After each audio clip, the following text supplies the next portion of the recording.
right, very good. NFL now, Kansas City Chiefs. Win total 8.5. Some shops at 8 with juice to the over. Last year, 10-6 straight up, 10-6 ATS, 8-8 with the totals.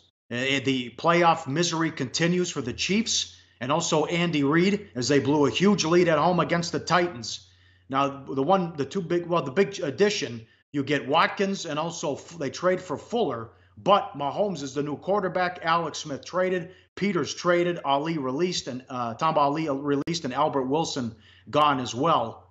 So that's your big move here. And I like what I saw out of Mahomes. They trade up to take him. So it's a big step. Say what you want about Alex Smith. And I know he's Charlie Checkdown and wasn't going to do anything for you in the playoffs. The guy won games in the regular season. So now it's all Mahomes here, Teddy, taking over.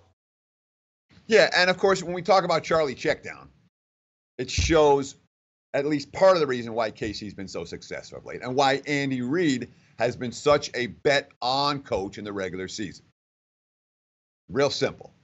Alex Smith never turned the ball over. I mean, never. Kansas City last year had only 11 giveaways. 11 giveaways in 16 games. That's an NFL best by far. 26 takeaways was slightly better than league average, a little bit better, but the plus 15 turnover margin ended up being number 2 in the NFL. That's huge when you consider the fact their defensive numbers were lousy and downright lousy. You talked about Football Outsiders, number 32 ranked defense, number 32 ranked run defense, number 29 ranked pass defense. To see a team with those type of numbers and check down Charlie at QB, go 10-6 against the spread, 10-6 straight up, to me, that's impressive. But certainly the turnover margin, a big piece of that equation. Now we're seeing market disrespect for KC. Andy Reid, when you talk about head coaches who've had success over the total with their regular season win totals, go back to Philadelphia. Take a look at Andy Reid.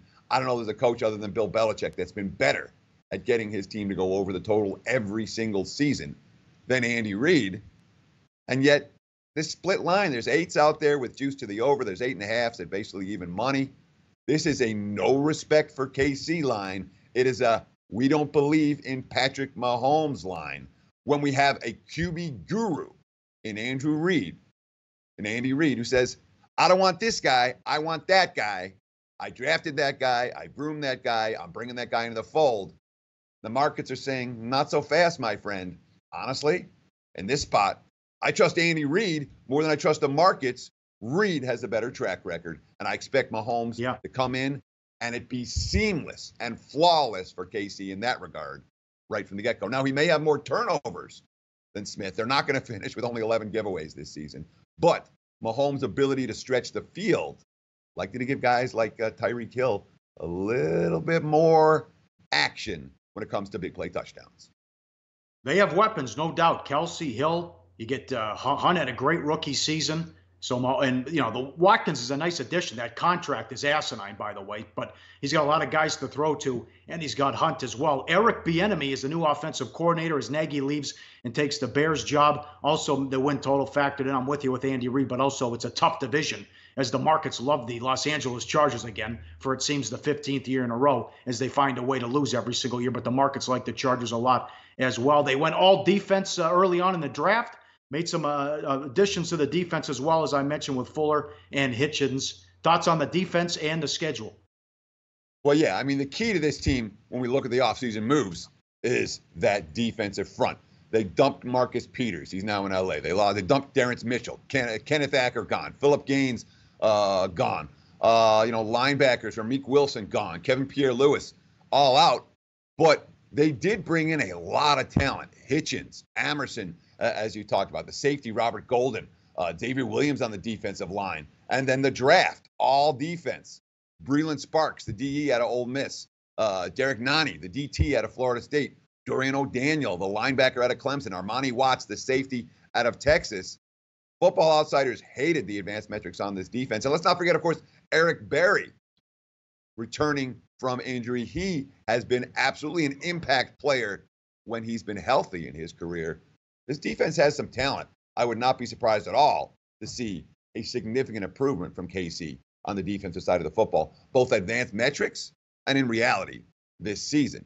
We talk about the schedule, and it's basically an average strength of schedule for Kansas City. The AFC West teams face the AFC North and the NFC West teams. They're 2 extra games. Not easy. They get the Jags at home and at New England. Those 2 games, at least a part of the reason why Kansas City lined 8.5 instead of 9.5 for the 2 extra games. Jacksonville and the Patriots. That's pretty tough for just about any team. And for a Kansas City team that's expected to be, expected to be down a little bit from the markets, those 2 teams are Kansas City projected in the pick'em/underdog range, hence the lower win total than we might expect. Yeah, I'd go Chiefs over. I'd go Broncos over, and I'd look at the Raiders under, and maybe the Chargers as well. Maybe the Chargers are a stay away as well. But Andy Reid finds a way, and it's amazing how they win the turnover differential like that every single year. So going to be a fun year in the AFC West. Like the show? Help us keep the lights on. Please make sure to comment, share, and subscribe to all the Sportsbook Review videos. Thanks so much. Best of luck. Enjoy the game.